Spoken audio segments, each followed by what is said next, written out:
Yo, what's going on YouTube? It's your boy living in London, back again. You know the deal already. If you haven't, it means the world to your boy. If you subscribe, comment, like and share. And if you do subscribe, hit the notification bell in the top right hand corner. So when I release a video, you get a notification, I get a view. Sharing's Kevin, it helps my channel grow. Also, follow me on Instagram. It's living_in_LDN. It's all lowercase. So give your boy a follow because we're nearly at 8,000. Come on. Anyway, people, how are ya? Good evening. I told you, you're getting a video a day. I ain't messing around no more. And it's a lot easier to do when it's only a few minutes long.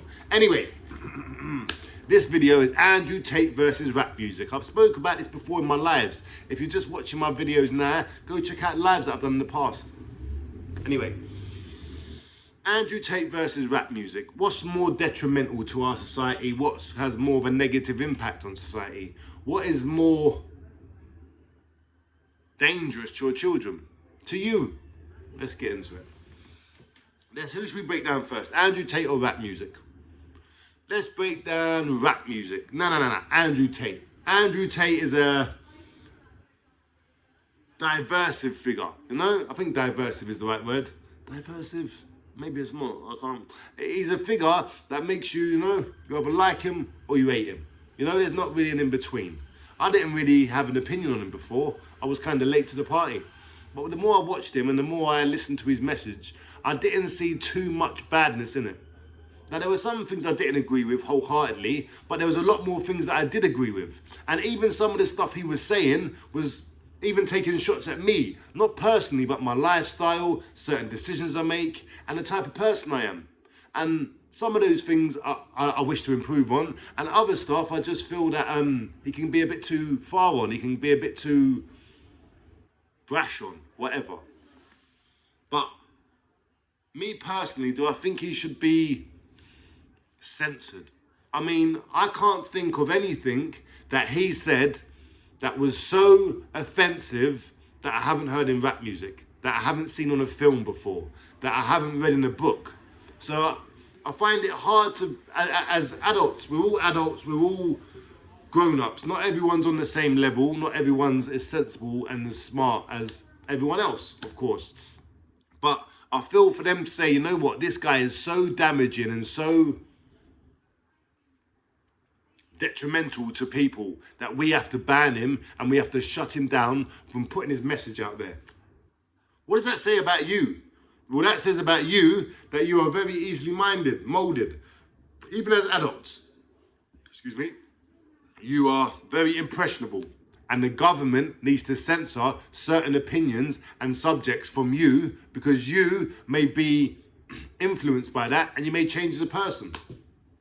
Now, get in the comments if you can give me a sentence of why Andrew Tate deserves to be banned. But in my eyes, he had his opinion. He was a man who'd lived his life the way he had. It seems to benefit from him. It seems beneficial of the choices he made in life. He's a multi-millionaire. He's got his own thing. He's close with his family, his brothers and his friends. So you can say his opinion on certain subjects are not how you would see things, but to ban him seems a bit extreme.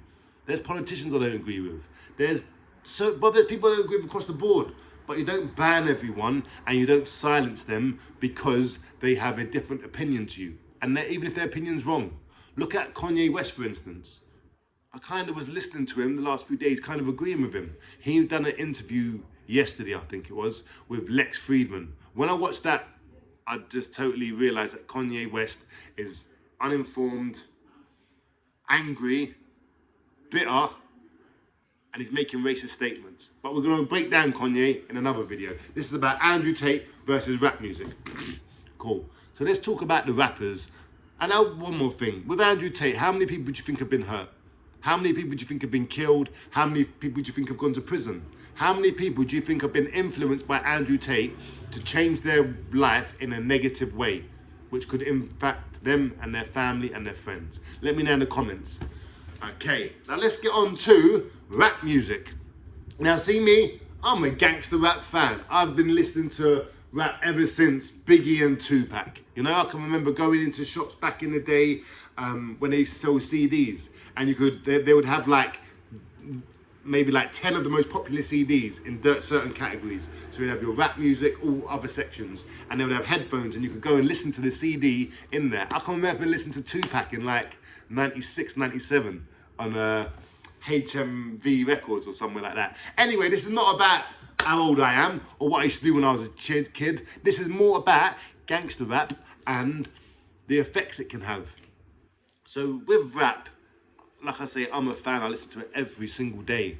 Sometimes I'm listening to it, I put my red rag on, I put a blue rag on Dolly, I chase her around the house. I'm a blood, she's a crip, trying to get her with a kitchen knife. Like, come here, Dolly, you're my op. But at the end of the day, when I turn the tunes off, I realise I ain't a gangster. I'm not a blood. Dolly's not a crip. I'm not a gangbanger. I'm not a killer. No. I'm a stoner. Let me go and walk the dog, yeah? Calm myself down a bit. But kids, on the other hand, they literally hear that.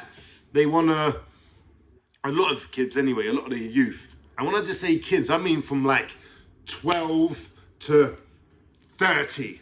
So it's a wide range, kids and adults, yeah? They can listen to that now and they can feel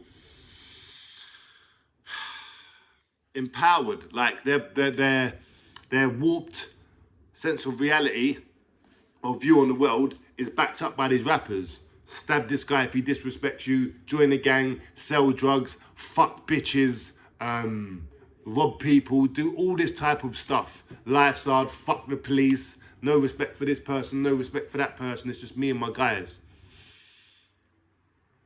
And they actually, a lot of these rappers live what they're rapping. It's become more of a thing now to be real.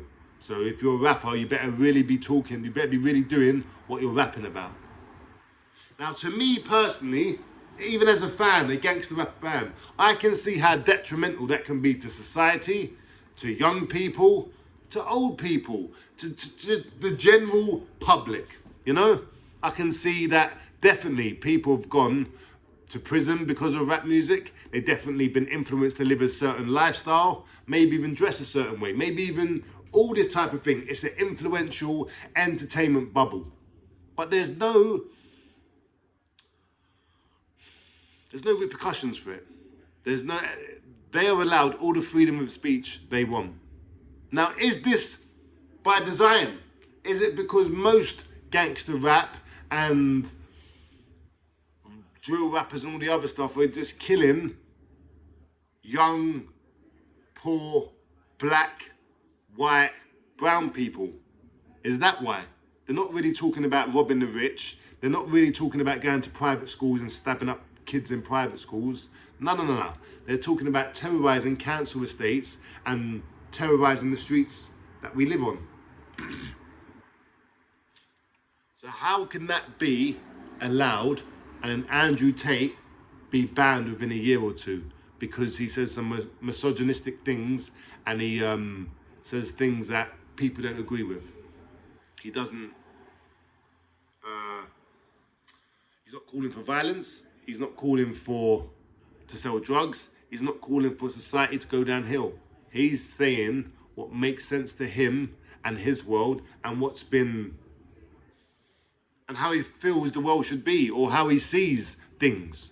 That is not really a bad thing. But what is a bad thing is when you're telling these young children on rap music videos, you've got all diamonds on, you've got a big watch on, you've got beautiful girls, you've got all the latest clothes, you've got all the nice cars, big house. You're telling kids, yeah, I sell drugs, yeah, you sell drugs, join the gang, don't G your mates up, do this, do that. All of that hypes up our youth.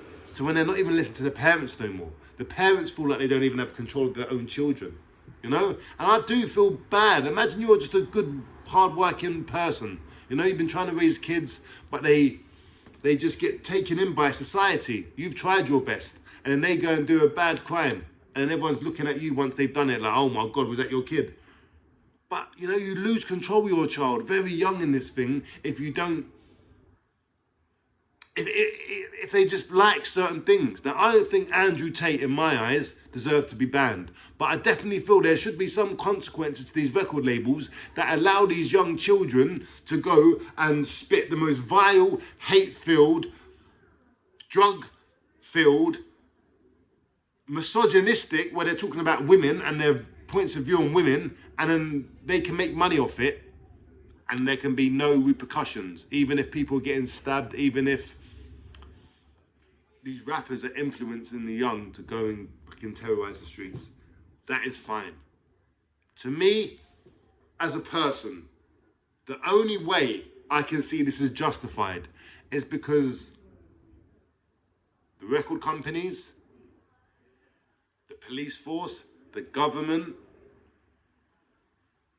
all benefit from rap music being pumped out. Whether it's through taxes, whether it's through stricter laws, stricter sentences, taking away your rights, vilifying the youth, giving the police so much stuff to focus on that they can't solve the more important crimes. They got to go and bloody worry about all these kids and these gang members and all this other crap that's going on in the world.